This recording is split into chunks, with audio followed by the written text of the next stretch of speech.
বিরোধী দলনেতা হিসেবে গত বিধানসভায় কয়েক দফায় সাসপেনশনের মুখে পড়েছিলেন।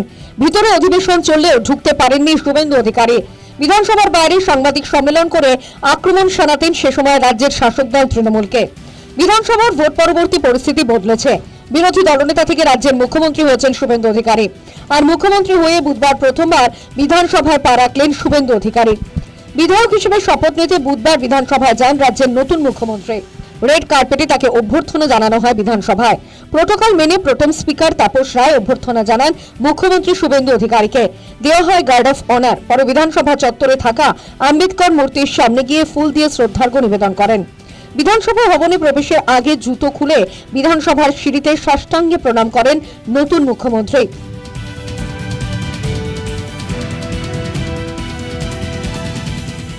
এরপর বিধানসভায় ঢুকে পুজো করেন শুভেন্দু অধিকারী।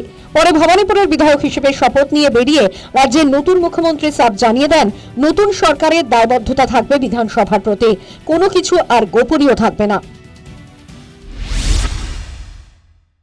আমরা মানুষের আশীর্বাদ নিয়ে, জনতা জনার্দনের আশীর্বাদ নিয়ে মাননীয় প্রধানমন্ত্রী নরেন্দ্র মোদীজির নেতৃত্বে যে সরকার তৈরি হয়েছে, আমরা আজকে বিধানসভায় প্রবেশ করেছি।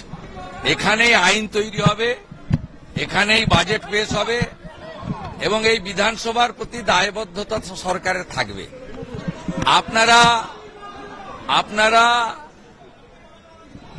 গণতন্ত্রের যে প্রথম তিনটি কথা, for the people, by the people, of the people, এটাই বিধানসভায় দেখতে পাবেন এবং এই বিধানসভায় কোনো কিছু গোপনীয়তা থাকবে না। বিধানসভায় বুধবারের শপথ অনুষ্ঠানে রতুয়ার বর্ষিয়ান তৃণমূল বিধায়ক সমর মুখোপাধ্যায়কে দেখা গিয়েছে মুখ্যমন্ত্রী শুভেন্দু অধিকারীকে আশীর্বাদ করতে। দুজনকে বেশ কিছুক্ষণ কথা বলতেও দেখা যায়। আর এই নিয়ে জল্পনা তুঙ্গে।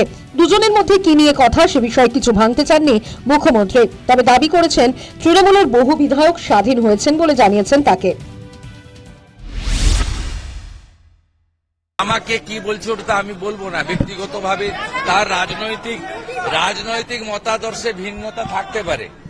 আমি ব্যক্তিগতভাবে যেটা বলেছে সেটা আপনাদেরকে বলতে যাব কেন?